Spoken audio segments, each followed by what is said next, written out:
Hello everyone, my name is Dale Danker. I'm the president of the Transport Workers Union Local 514 here in Tulsa, Oklahoma. And I wanted to get this video out to you, just talk about some things coming up and an update on some of the things that we've been working on. Here with me in my office I've got Marla Johnson and Terry Buck. I'm going to speak on a few issues. Linda Dill was going to speak on a few issues for the MLS, but she had to leave before I could get around to making this video, so we'll try to make sure that we get Linda on here next time. Of course, they're all invited to participate, but everybody's busy at times, so they have to be unbusy, I guess, when I make this video. So Marla, would you like to sit here and go over what you were going to cover?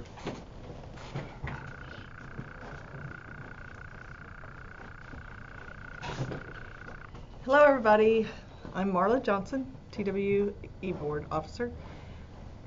We got the rebid coming up in September. There's been a few issues. Joe and I have been out in the hangar 1, 2, and 3 area trying to get those corrected. If you have an issue, please let us know before Friday, because that is the date when the 7-day notice should be put up. They should have everything posted around the base by Friday. So call one of your board officer, any board officer in your area, or call Joe or I, and we'll try to get that situated for you. Also, this new seniority list came out. We have it on the tw514.org. Please take a look at that. Make sure you're still in your proper place. If you feel like you have been moved out of your position, we probably need to file a protest. So make sure you check that. It is out. It is on our website. It's on JetNet. And that's all I have. Thank you.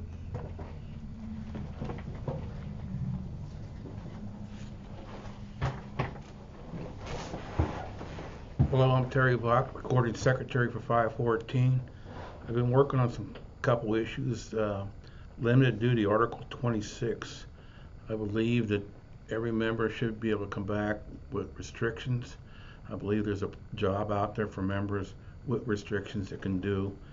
So I'm working on that to make it happen according to Article 26. Benefit enrollment. Benefit enrollment is going to be October 14th through November 5th. We are working on getting counselors here. I believe that we will get counselors there to help us do the enrollment. This is your chance to make changes to your benefits, add dependents, take away dependents, and change plans or increase insurance plans. I want to remind everybody, according to the contract, we pay 21% of the aggregate cost of the medical, and that means the total cost, 21% of the total cost of medical. And also want to remind people that the pilots and the flight attendants also pay 21%, so we're all paying the same. This is not separate from the TWU. Everybody's paying the 21%. With due with COVID, I don't know what the cost is going to be. I'm just making people aware of that we're paying the 21%. We also will have an open enrollment for our LTD. There's some members that applied for the LTD in the past and got denied.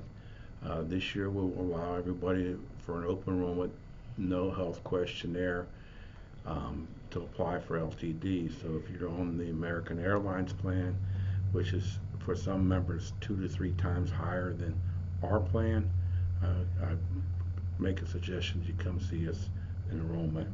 Also, the Lincoln life insurance through the union will also be allowed to increase that. So if you do carry the current Lincoln life insurance through the union, I suggest you come look at maybe raising that up. Remember, this is life insurance that you can take with you after you retire. Also being asked, our offer would be the Norton LifeLock. And that's about all I got. I want to thank everybody, and if you have any benefit questions, give me a call. Thank you.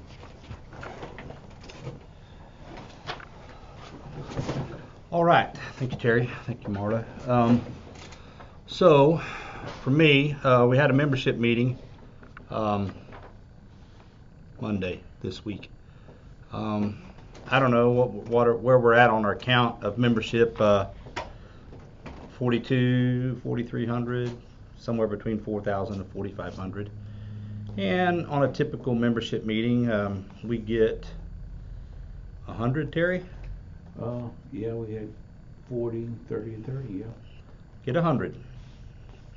A good portion of those are shop stewards. So those that come to the meeting and get the information, appreciate that. Those that go to the website and get the information, we try to get as much information as we can on there. We try to do these videos as often as we can where we feel like we have something that's relevant that we need to try to inform you about. And then I always put my phone number out there, 918-636-6089. And I get phone calls and text messages and all that. So we try to be available to you. So right now, I'm going to kind of go over some of the things I've been working on. First of all, I want to say that the bankruptcy grievances, it's been like I got something in my eyeball. The bankruptcy grievances that have been lingering since 2012, of those members have been paid. So if you're one of those members that was sent a letter by our old previous VP, Ray Wilson, and you have a CompuShare account, you should have some shares in that account. Recently filed 3 presidential grievances over how they're handling the bid areas in CRO.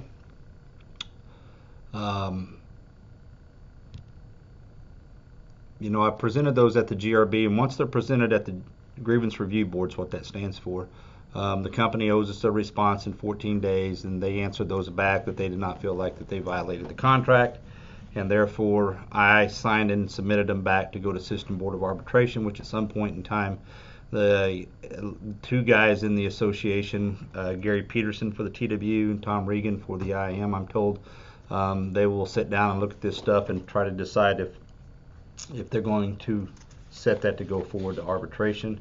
That would be one that I would hope that we could go, we could get in front of a neutral and argue our points. But I believe, before we can get to that this September 10th rebid, I will have more grievances to file on your behalf out of CRO. Same director that's did the others.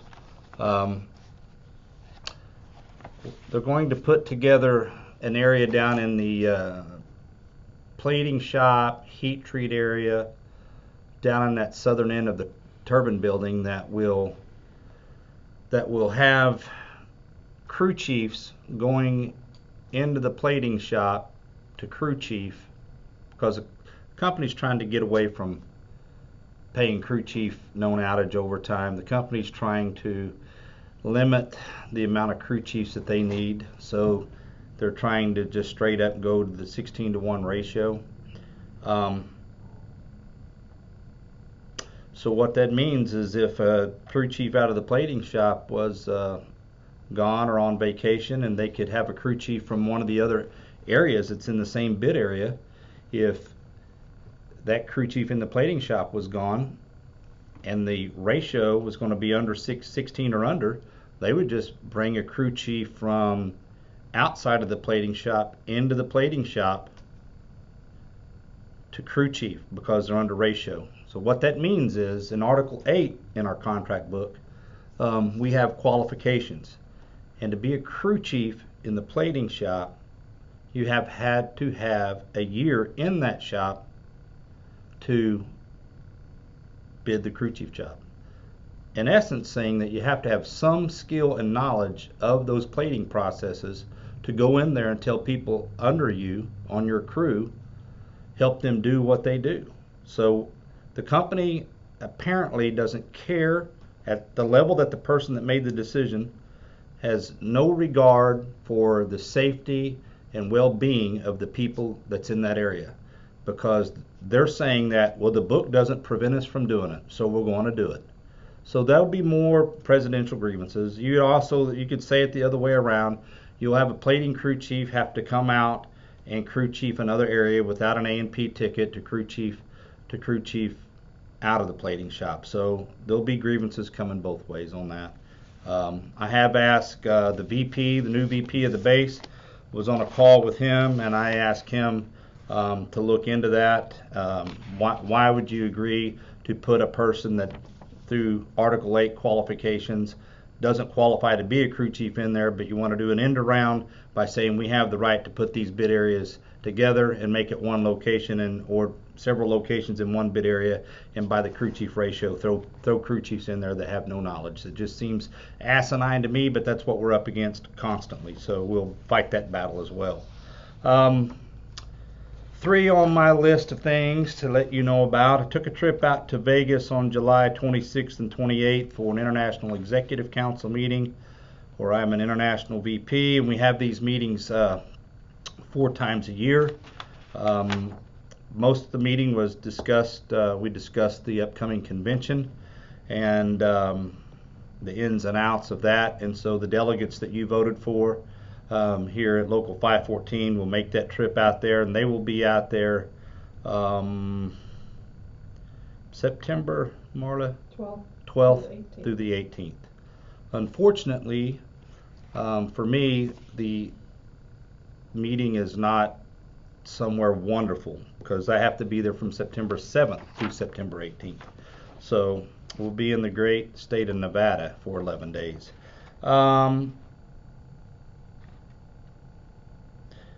That meeting that I was at out there on July 26th and 28th, it actually went to the 29th, but I come home a day early, asked to be excused so I could get back for a facilities town hall meeting.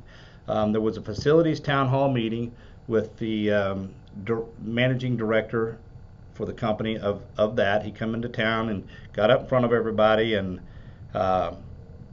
gave their speech on their thoughts and direction on facilities. And I just want to reiterate our chairman of facilities, Travis Scott, making sure or advising and helping people understand that you need to be vocal about all the issues going on with facilities maintenance in Tulsa, and that got accomplished. They heard loud and clear on all 3 town hall meetings the debacle that's going on in facilities maintenance, and that gentleman for the company has met with us on more than one occasion.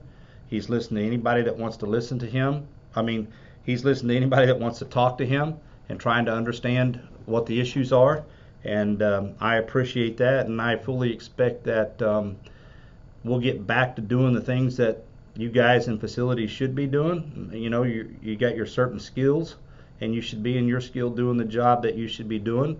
If you need to go help a different skill at some point in time because that job is hotter or they don't have enough manpower over there, we don't argue the fact that the book doesn't give them the right to have you go help someone, but you shouldn't be, in my opinion and Travis's opinion and the international guy's opinion, you shouldn't be given work cards. If you're an electrician, they shouldn't be giving you plumbing cards to go work. They shouldn't be giving you millwright cards to go work.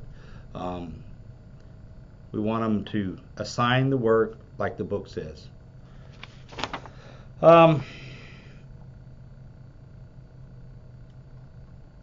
On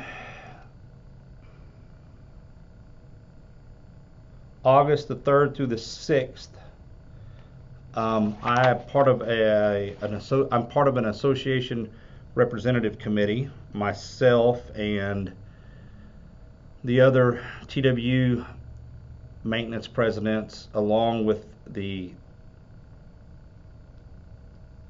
rep out of MLS that was on the TW side for negotiations, and then 4 counterparts from the IM. We went August the 3rd through the 6th and worked down in Dallas at the headquarters one day, and then over at the TW Air Division office on another day. And we recognized, just in that little bit of time, 33 issues in the contract book, or books, because we covered MLS, which is a separate book.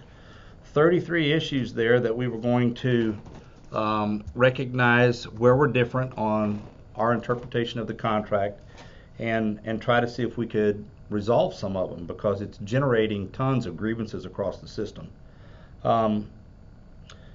we was there with three of the company employees to try to work through this. These three gentlemen were in negotiations, so we got through, we framed them up. We were going to go meet again in Charlotte August the 26th, and some things started falling apart with the rep committee, and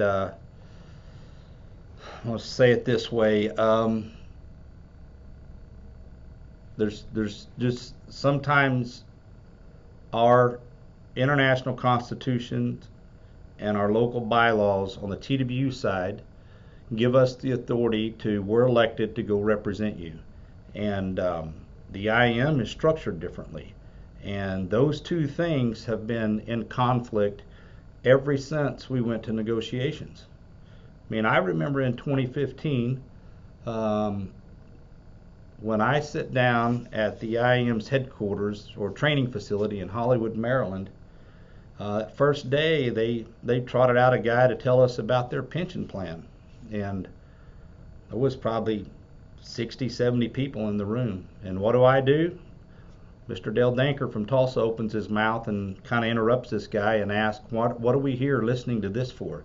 Please tell me that we actually came here to work on the differences between our contracts. That's what I was told, and we're there listening to him, this pension guy, explain in intricate detail their pension, which I had to tell them, my guys don't give two shits about your pension. Keep it. But so that was day one, and here we are day, I don't know, added up, and it's still difficult. They have their way of doing things, and it's different than our way of doing things. So what I want to do, bear with me, I'm getting older and I need these glasses. This board of Local 514 on August 20th, 2021 submitted a resolution to go and be considered by the international at the International Convention. This resolution, it's basically our complaint about how things are going and how we got into this association. And so I just wanted to read a little bit of what we are asking them to do. And then I'm going to get Al Ball, our IT guy, to post this up for the 514 Digest. So most of this talks about what our international constitution gives us the right to do. It gives us the right to elect representatives to go forward, and you can read your constitution and find out in Article 12 where most of this stuff resides. But we say the disparity in contractual seniority benefits received by our membership as a result of the TWIM Association and American Airlines contract negotiations is contentious. The contractual health benefits that our membership received as a result of the TWIM Association and the company through negotiations is far less than that of those received by the IM memberships. Whereas our rights have been diminished by entering into the TWIM Association,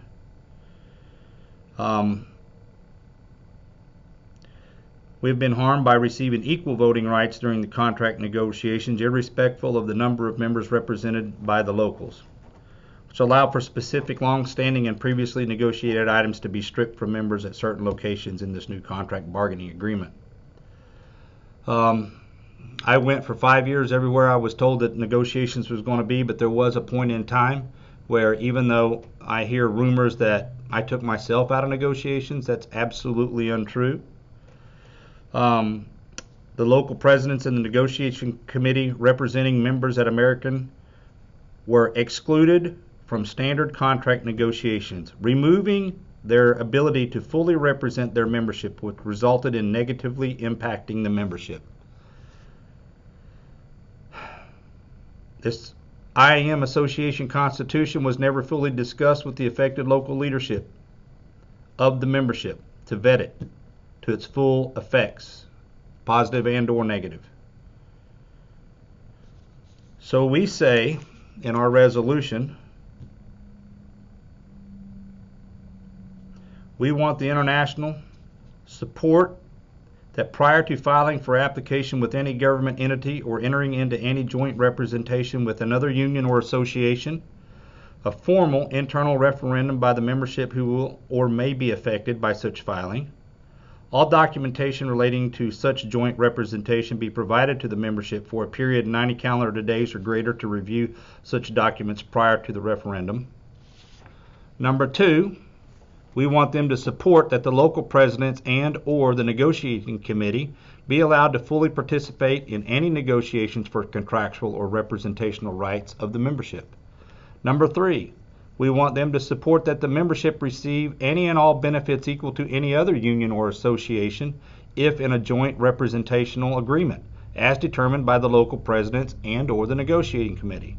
Number 4, we urge the international to support and allow the local presidents to determine the negotiating committee for any future negotiations of each collective bargaining agreement, and allow them to establish negotiating practices and guidelines to directly negotiate with American Airlines, to determine dates, times, and locations of such negotiations, and to ensure that the membership best interests are served. Now, therefore, be it finally resolved that the Transport Workers Union of America, Local 514, urges that this resolution take effect and a response be sent to the TWU Local 514 no later than 90 calendar days from the conclusion of the 26th TWU Constitutional Convention in September of 2021, and it's signed by all your elected officers here at 514. So we will, and I know that one of the other locals has submitted a resolution too. We've talked about it together. So we're trying to get something accomplished with this mess that we find ourselves in. Back to my list.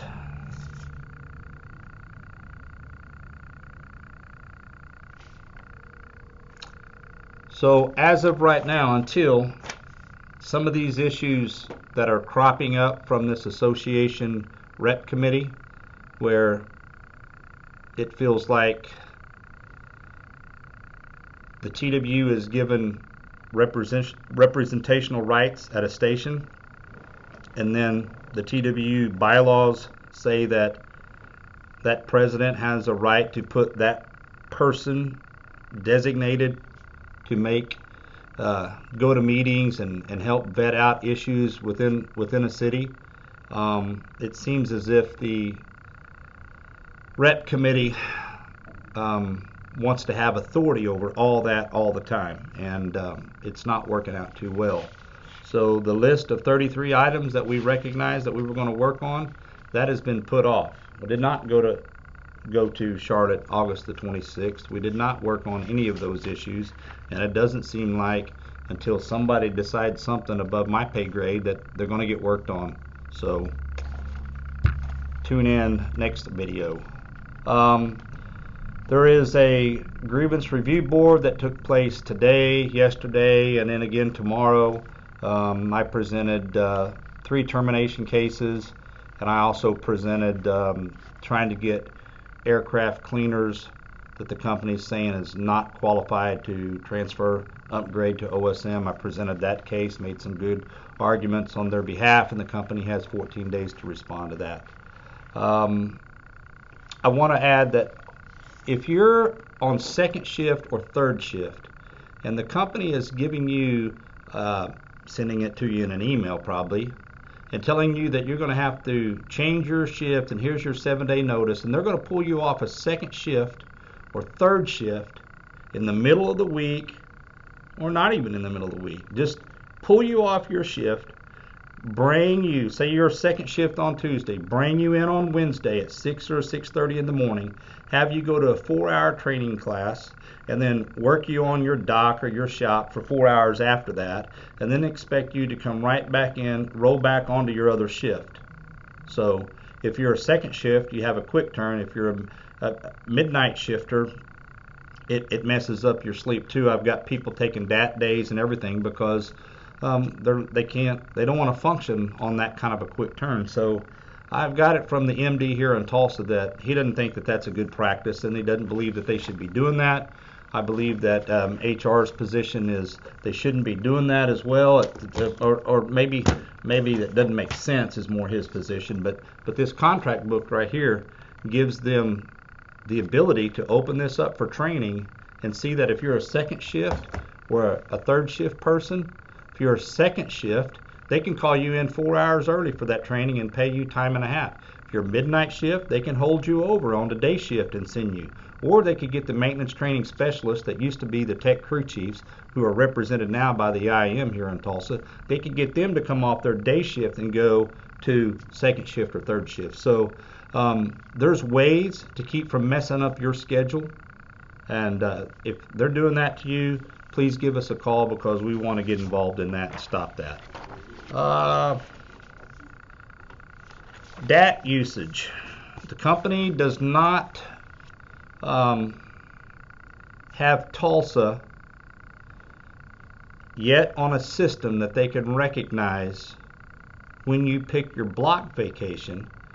If you pick your block vacation, that's 5 days. What did they do?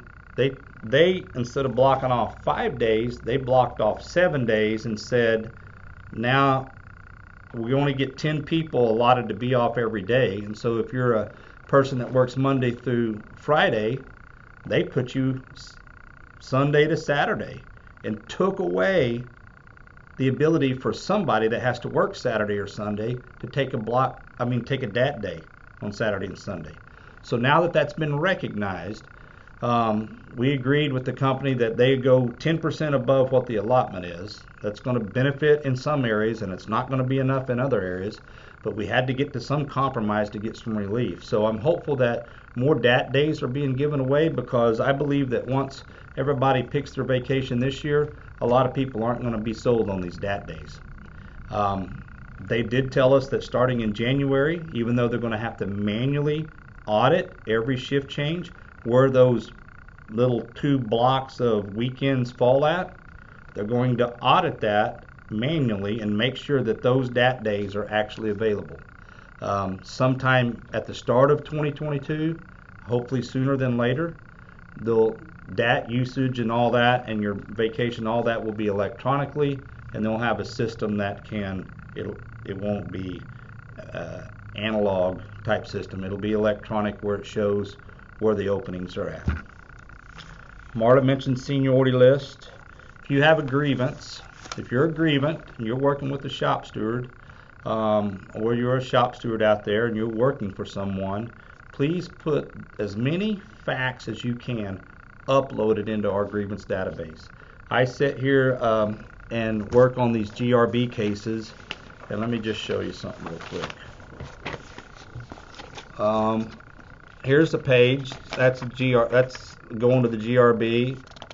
All these numbers are grievances that are going to the GRB. Grievances that I got to sit down with the officers, all in attendance, and one by one go through and make sure that there's enough data there that I can speak to it, because I got down to the last GRB and opened some of them up. Now, I reviewed them prior to, but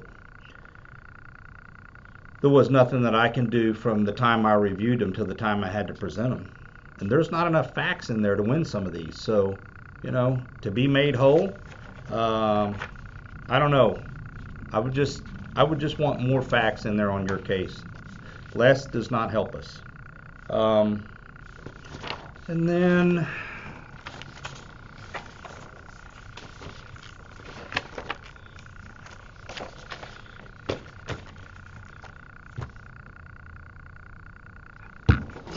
got down here politics at the bottom of this. There's always some politics going on around this place. Sometimes it gets heated up every 3 years, or prior to every 3 years. There's the NMB hasn't decided anything. We haven't heard anything about whether there's going to be a vote or not a vote.